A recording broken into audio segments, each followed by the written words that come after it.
Fala galera, beleza? Professor Leonardo Nascimento aqui e quero falar para vocês hoje sobre o que a terapia manual pode fazer por alguns tipos de cefaleia. Então, você que trabalha com terapia manual, você que usa fisioterapia manipulativa, assiste esse vídeo porque eu vou te explicar qual é o raciocínio clínico que eu tenho que ter com esse recurso da terapia manual para ajudar o meu paciente com alguns tipos de cefaleias. Beleza? Então, antes de eu continuar, vou pedir para você curta esse vídeo, curta logo no começo, porque aí ele consegue ser, ele entrega mais, tá? Então, quando você curte logo no começo, ele é mais entregue pelo YouTube.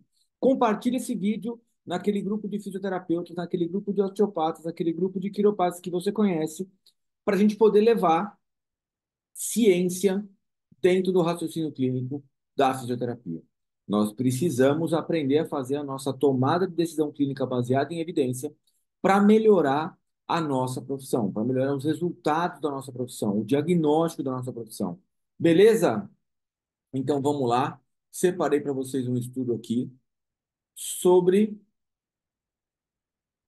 raciocínio clínico para a terapia manual no manejo da cefaleia tensional e na cefaleia cervicogênica. Então, você sabe que esses dois tipos de cefaleias aqui têm uma indicação de tratamento com terapia manual, tá?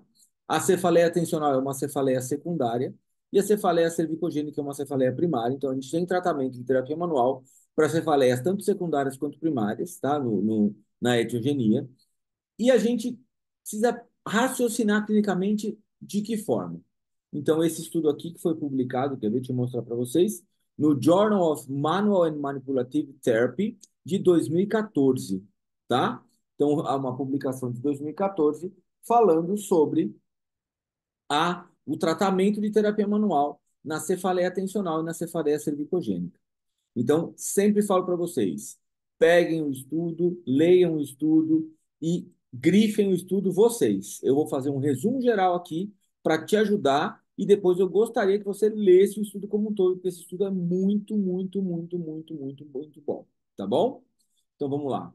Nesse nosso século XX, as dores de cabeça são uma condição muito comum e uma causa substancial, tanto de dor quanto de incapacidade.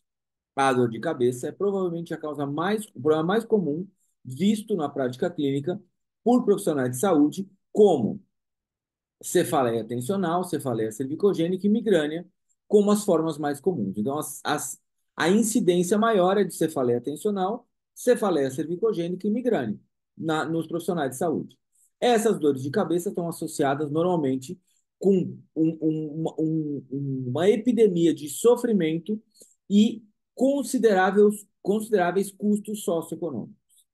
Muitas modalidades terapêuticas foram utilizadas, foram propostas no manejo dessas dores de cabeça, como tratamento farmacológico, que é o clássico, tratamento de fisioterapia, tratamento de relaxamento, terapias cognitivas são as mais comumente utilizadas. Então, tratamento não farmacológico é o que a gente vai falar aqui. Os guidelines, as diretrizes clínicas do tratamento da cefaleia tensional pela European Federation of Neurological Societies concluem que o tratamento conservador, sem drogas, sem fármacos, como fisioterapia e acupuntura, devem ser considerados sua base científica e sua base científica ainda é limitada.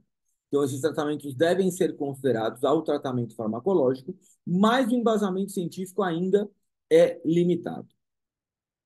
Terapias alternativas são as mais utilizadas no tratamento das cefaleias individualmente. Então, tem muitos pacientes que procuram terapias alternativas no tratamento.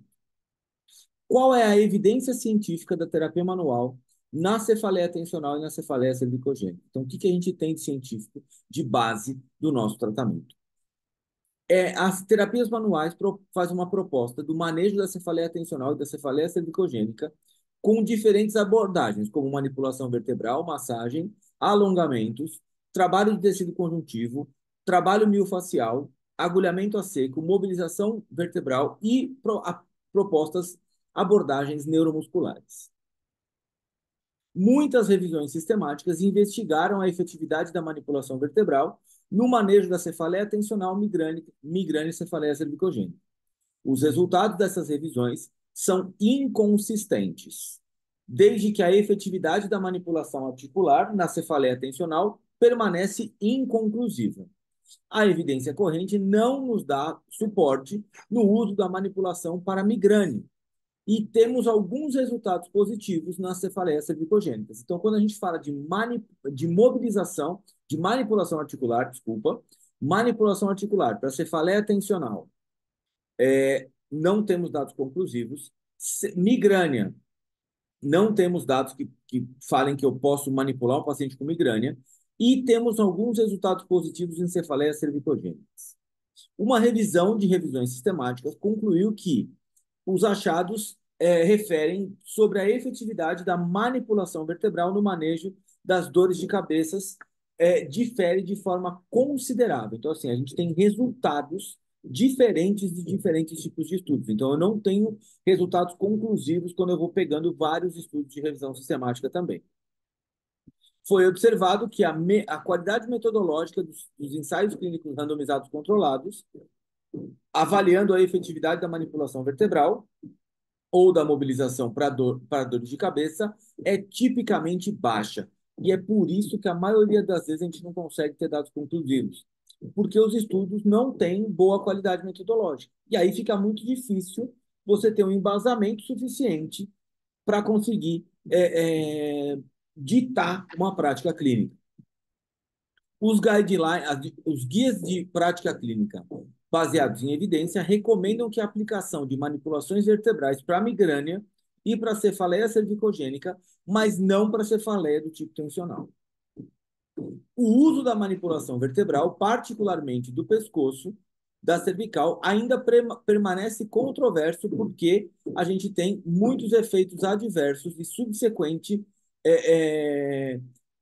atenções especiais em relação à sua segurança. Quer entender melhor isso? Você sabe que eu tenho aqui no canal do YouTube um vídeo falando sobre isso. Então, tem um vídeo falando sobre a efetividade, né? Quais são as contraindicações das manipulações vertebrais na coluna cervical.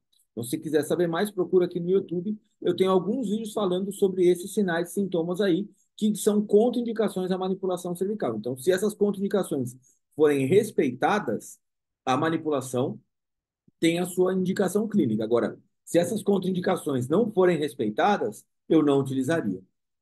Tá? Então, no escuro, eu não utilizaria. Efeitos adversos são pobremente relatados em ensaios clínicos randomizados de manipulações. Então, eles também não relatam muito a questão dos efeitos adversos. Apesar do potencial de efeitos adversos pós-manipulativos, a gente tem alguma evidência que sugere que, de todas as contraindicações e bandeiras vermelhas foram descartadas, temos um potencial de uma prevenção clínica de 44,8% de efeitos adversos associados com a manipulação cervical. No entanto, 10,4% dos eventos são imprevisíveis, sugerindo que um risco inerente associado à manipulação vertebral, mesmo depois de um exame profundo e um bom raciocínio clínico. Ou seja, temos um risco muito grande aqui da manipulação cervical, e a maior parte dos estudos sobre manipulação sempre alerta esse risco. Temos um risco, sim. Podemos desenvolver o nosso raciocínio para prevenir esse risco. E já vou dar um spoiler aqui. Não é só fazendo o teste da artéria vertebral. Se o teste da artéria vertebral tem uma sensibilidade muito baixa, para a gente conseguir fazer um bom diagnóstico somente com isso, se eu tenho uma insuficiência vértebro-basilar ou se eu tenho uma instabilidade. Então, uma contraindicação é ou a insuficiência vértebro-basilar ou a instabilidade cervical. Então, eu preciso de bons clusters de avaliação dessas duas condições, e é o que eu explico aqui. Eu tenho um vídeo explicando sobre como identificar uma instabilidade cervical e tenho um vídeo falando de quais são os sinais de insuficiência vértebro-basilar. Tá? Então, assista os vídeos aqui para você fazer certinho na sua prática. Massagem por compressão e alongamento são tratamentos de tecidos moles de todo o corpo. O Fernandes de las Penhas, que é o autor desse estudo aqui, não encontrou evidências rigorosas que essas terapias manuais, incluindo manipulação vertebral e manobras de tecidos moles têm um efeito positivo na evolução da cefaleia do tipo tensional. Contrariamente a isso, num outro estudo de Shaib e Russell, concluíram que as terapias manuais podem ser um tratamento efetivo da cefaleia cervicogênica. No entanto, essa conclusão deve ser considerada com atenção nesse estágio. Então, aqui a gente tem dois grandes grupos de estudos, um falando que a manipulação vertebral e os tecidos moles não ajudam na cefaleia tensional, e um outro estudo falando que as terapias manuais podem ajudar os pacientes com cefaleia cervicogênica. Como os estudos têm uma baixa qualidade metodológica, não dá para bater o pé que sim, mas é uma possibilidade clínica que a gente vai conversar aqui nesse estudo. Esse outro autor, Quinn et al., encontrou que as massagens de músculos específicos são uma, uma intervenção não farmacológica efetiva na redução da cefaleia do tipo tensional. A gente tem dados inconsistentes relatados ao fato que todas as terapêuticas, as intervenções, não todas as intervenções terapêuticas são apropriadas para todos os tipos de dores de cabeça. Isso é uma coisa que tem que estar claro na sua cabeça. Não é qualquer paciente com dor de cabeça que tem tratamento manual. Por exemplo, tratamento manual para migrânia tem limitações importantes. Tratamento manual para cefaleia do tipo tensional pode ser que seja indicado para alguns casos. Cefaleia cervicogênica, muito indicado. Agora, não são todos os tipos de terapia manual, não são todos os tipos de tratamento, de modalidades de intervenção de terapia manual e recursos terapêuticos manuais que são indicadas, e é isso que você precisa prestar atenção. Ou talvez todos os pacientes com dor de cabeça se beneficiam das terapias manuais. E o que acontece? Uma das coisas que a gente tem que fazer é descobrir quais são os fatores preditivos. Então, o que me leva a pensar que aquela intervenção, aquele paciente com aquele tipo de dor de cabeça, pode se beneficiar com a mobilização, com a manipulação, afins? Então, eu preciso contextualizar e talvez fazer até um processo de subgrupos. E esse processo de subgrupos vai me dar o embasamento para escolher o tratamento de terapia manual A, B ou C. E aí ele faz exatamente isso. Então, ele faz o seguinte: identificação de variáveis clínicas de cefaleia tensional e cefaleia cervicogênica. Então, como que a gente percebe clinicamente se eu tenho uma cefaleia tensional ou uma cefaleia cervicogênica? A gente tem uma sugestão, foi sugerido que não todos os pacientes com dor de cabeça vão se beneficiar com terapia manual. Então isso aqui já está claro por tudo que a gente viu até esse momento. Alinhado com essa hipótese, alguns estudos tentaram identificar o potencial de variáveis diagnósticas para guiar as intervenções de terapia manual em pacientes com dor de cabeça. Não foi encontrado uma alta frequência de ataques, de fatores preditivos de ataque, com uma resposta positiva nos pacientes com cefaleia cervicogênica à manipulação, à terapia manipulativa. Nesse estudo de Fleming, eles reportaram que a idade e, a, e, a, e provocar o alívio da dor de cabeça com algum movimento era fator preditivo associado com melhores desfechos em pacientes com cefaleia cervicogênica. Então, é aquele clássico da cefaleia cervicogênica. Então, os movimentos de cabeça são preditivos para dor de... os movimentos cervicais são preditivos para dor de cabeça. Ou seja, se os movimentos cervicais são preditivos para dor de cabeça, a chance desse paciente ter uma cefaleia cervicogênica é muito alta. Então, esse paciente pode se beneficiar muito com algum trabalho de movimento na cervical. Então, eu tenho que colocar esse movimento, inibir o fator preditivo desse movimento. Alternativamente, dual extension não encontraram um padrão de consistência em variáveis em pacientes com cefaleia cervicogênica. Então, alguns estudos falam que sim, a relação do movimento, e outros falam que não. Fernandes e Las Penhas fizeram um estudo piloto tentando identificar pacientes com cefaleia tensional que experimentaram um desfecho positivo depois da aplicação de terapia manual para trigger points. Nesse estudo, porque uma das causas da cefaleia tensional pode ser um trigger point. Nesse estudo, foi identificado que uma dor de cabeça de curta duração, menos de 8,5 horas por dia, então tem uma duração de menos de 8,5 horas em cada dia. Uma frequência baixa, menor que 5,5 dias por semana. Então, não tem dor todos os dias da semana. 5 dias da semana ou menos. É, não tem outras dores corporais. Poucas dores corporais e uma baixa vitalidade estão associadas com melhores desfechos. Então, se o seu paciente... Olha que interessante. Se o seu paciente tiver uma cefaleia tensional, tá? Que vem por causa de um trigger point, se ele tiver uma baixa duração de dor, menos de 8,5 horas por dia, menos de 5 dias por semana de dor, poucas dores corporais associadas e uma baixa vitalidade, ele tem uma chance maior de melhorar com essa terapia manual desse trigger point. Em se três dessas quatro variáveis estiverem presentes, a chance de experimentar sucesso é de 54% a 80%, e se todas as variáveis estiverem presentes, a probabilidade de sucesso é 87,4%. Olha que interessante descobrir nesse estudo aqui. Para cefaleias tensionais, eu tenho 4 fatores preditivos.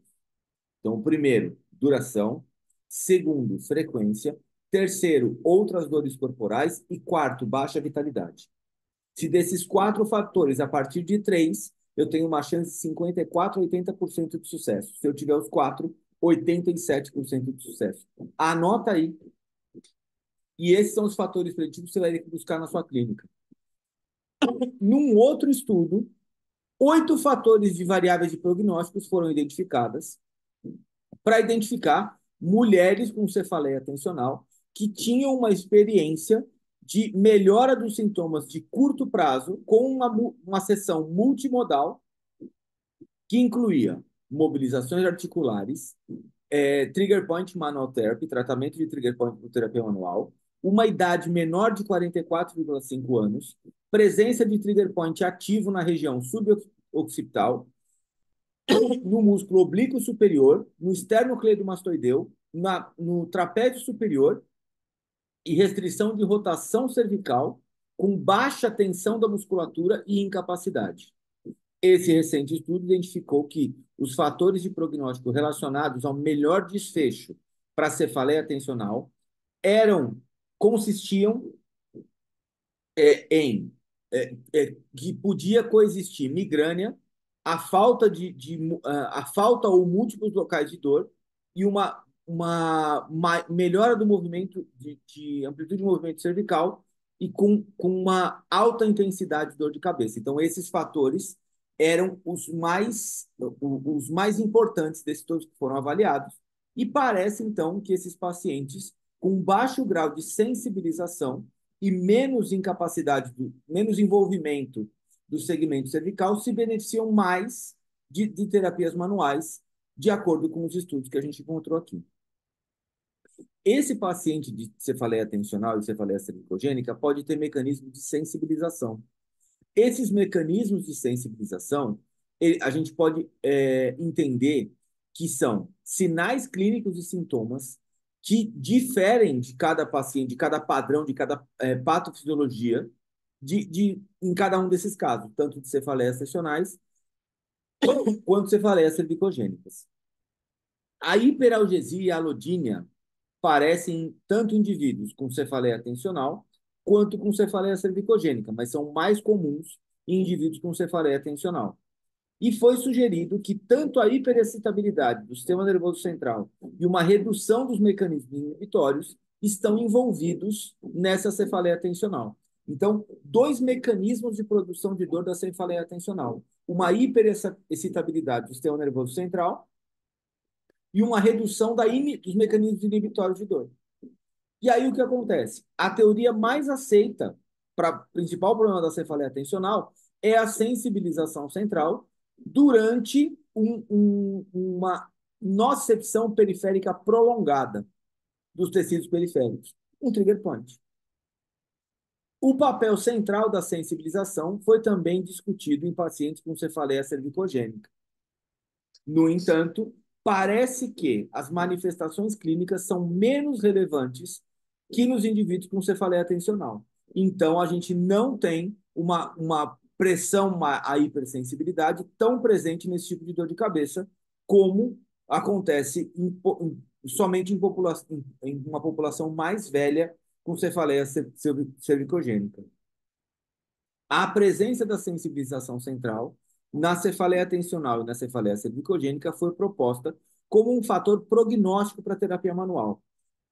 Por quê? Pacientes com sensibilização central se beneficiam de manobras de manipulação em geral. Tá? Então, essa teoria foi proposta exatamente para saber o seguinte: se esses pacientes têm a sensibilização central, manipular seria uma indicação clínica, seria um fator preditivo para melhora. Tá? No entanto, a relação entre sensibilização central e a fisioterapia é complexa. E a sensibilização central não está somente associada, não está sempre associada com um desfecho mais pobre. Também foi encontrado que um pior fator prognóstico para a fisioterapia em indivíduos com dor crônica relacionada ao whiplash, que é um subgrupo de dor cervical. Então, um subgrupo de dor cervical é cefaleia cervicogênica, o outro subgrupo de dor cervical é dor cervical crônica depois de chicote cervical. Então, são dois subgrupos que a gente tem de cervical que estão sendo tratados aqui nesse estudo. E eles falam que esses pacientes, depois de chicote cervical, têm uma hipersensibilidade e hiperalgesia ao frio, estão associadas a uma pior resposta a recursos físicos, à fisioterapia. Então, se você tem um paciente com dor cervical depois de um whiplash e ele tem uma hipersensibilidade e uma hiperalgesia ao frio, esse paciente tem um pior prognóstico a recurso físico. Os dados não dão suporte a o papel da sensibilização central em dor de cabeça, particularmente na cefaleia do tipo tensional. E aí o que acontece? Foi utilizado também injeção de lidocaína nos pacientes com whiplash, e isso teve um efeito significativo.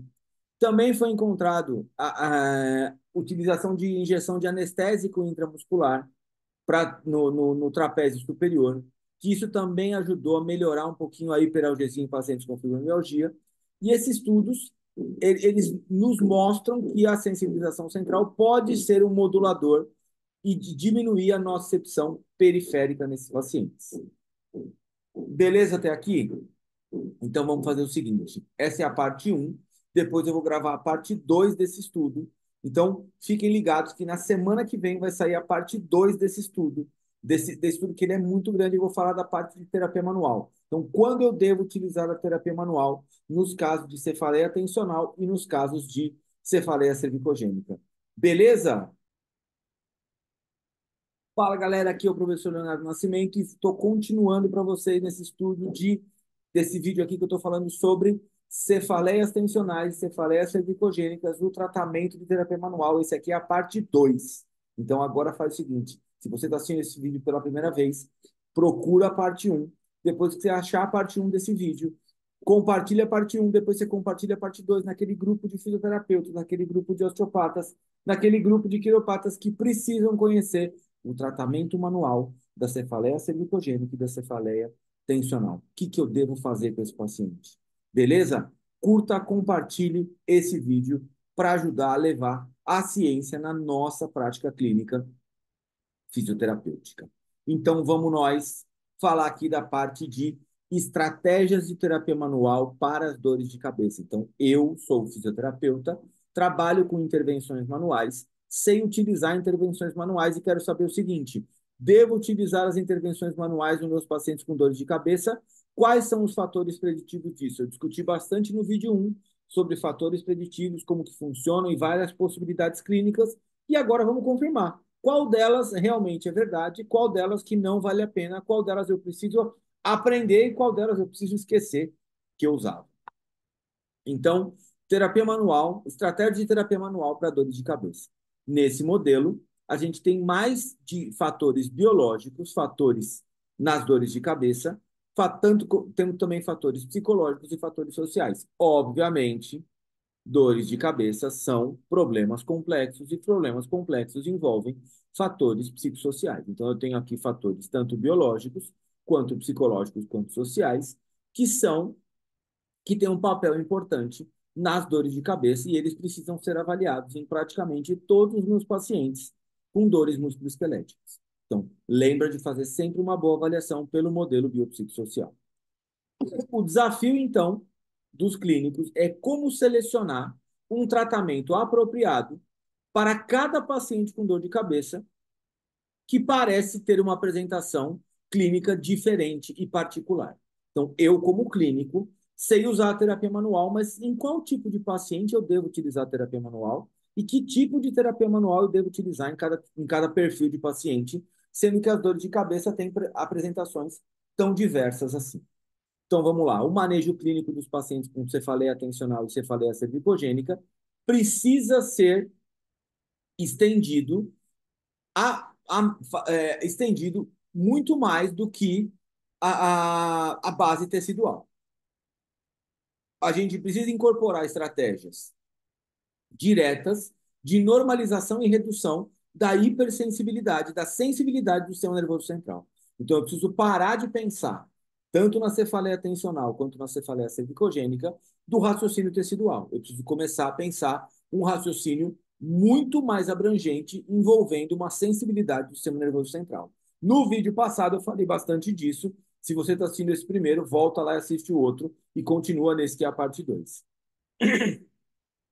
A existência de uma ampla gama de tipos de terapia manual está relacionada ao manejo das dores de cabeça e à indicação de um ou outro tratamento que tem uma superioridade ou não, precisa ser entendida e precisa ser determinado qual a fisiopatologia dessa dor de cabeça para eu saber qual a intervenção manual melhor utilizada. E uma coisa boa desse estudo é que ele mostra muitas intervenções aqui, ó. Uma intervenção aqui na figura 1 de um trigger point, uma intervenção na figura 2 também de um trigger point da região do olho. E aí o que ele faz? Num paciente com episódio frequente de cefaleia tensional, a gente tinha um input periférico predominante, a abordagem da terapia manual, incluindo a inativação de trigger point do trapézio superior, esternocleido, músculo temporal e suboccipital, oblíquo superior, reto lateral da cabeça, mobilização e manipulação cervical, exercícios para os músculos flexores e extensores da cervical funcionarem em sinergia deve ser apropriado. Então, o protocolo que ele utilizou para tratar a cefaleia tensional foram essas técnicas aqui. Então, ele tratou todos esses trigger points, fez mobilização ou manipulação articular, respeitando as contraindicações, e utilizou exercícios de equilibração dos músculos flexores e extensores. Já está aqui um protocolo de tratamento. Mas será que ele funcionou? Então, vamos ver o seguinte. O paciente com essa cefaleia, um outro paciente com cefaleia cervicogênica, onde o input periférico era dominante, pode se beneficiar com uma terapia multimodal no manejo dessa condição da cervical alta, mobilização vertebral ou manipulação torácica e trabalho profundo de resistência dos músculos profundos da cervical. Então, aí tem um outro protocolo. Os clínicos devem lembrar que o alvo dessas técnicas é restaurar a função e limitar a chance da facilitação do sistema nervoso central e prevenir o desenvolvimento de uma sensibilização central. Então, com essas duas abordagens aqui, ele tem uma intenção de ter esse efeito, tanto local quanto sistêmico no sistema nervoso central. Então, o que será que ele conseguiu? Dependendo da cronicidade da desordem do paciente e da incapacidade associada, os pacientes devem ser educados em estratégias de otimizar os movimentos de função, as funções dos movimentos normais e também utilizar exercícios específicos ou mais globais como coadjuvantes no tratamento. Então, só isso não vai funcionar. E quais os resultados que a gente pode ter com essas técnicas? Ó? E aí ele mostra todas as técnicas aqui que ele recomendaria. E aí ele fala o seguinte: nesse cenário, os terapeutas manuais devem ter como alvo diminuir a nocicepção periférica, os inputs de nocicepção periférica, que também que tem um papel importante na sensibilização central desses pacientes. E os trigger points ativos também podem estar relacionados à sensibilização central, tanto em pacientes com cefaleia tensional quanto em pacientes com cefaleia cervicogênica. Terapias manuais também parecem ser apropriadas para essas musculaturas. E olha como ele descreve as técnicas. E aí o que ele fala de conclusão? A evidência científica relata a efetividade das terapias manuais na dor de cabeça é controversa. E aí, o que eu achei mais legal desse estudo aqui do raciocínio da terapia manual? Ele coloca para a gente aqui, ó, dois raciocínios que a gente pode utilizar na cefaleia tensional e na cefaleia cervicogênica. Então, o que eu quero que você faça agora? Baixe esse estudo, leia esses protocolos aqui, utilize isso aqui na sua prática clínica e me fala como que você entendeu e tratou melhor esse seu paciente com cefaleias tensionais e esses seus pacientes com cefaleias cervicogênicas. Beleza? Esse é o raciocínio da terapia manual baseado em evidência. Beleza? Coloca aqui que você gostou. Um beijo e até a próxima.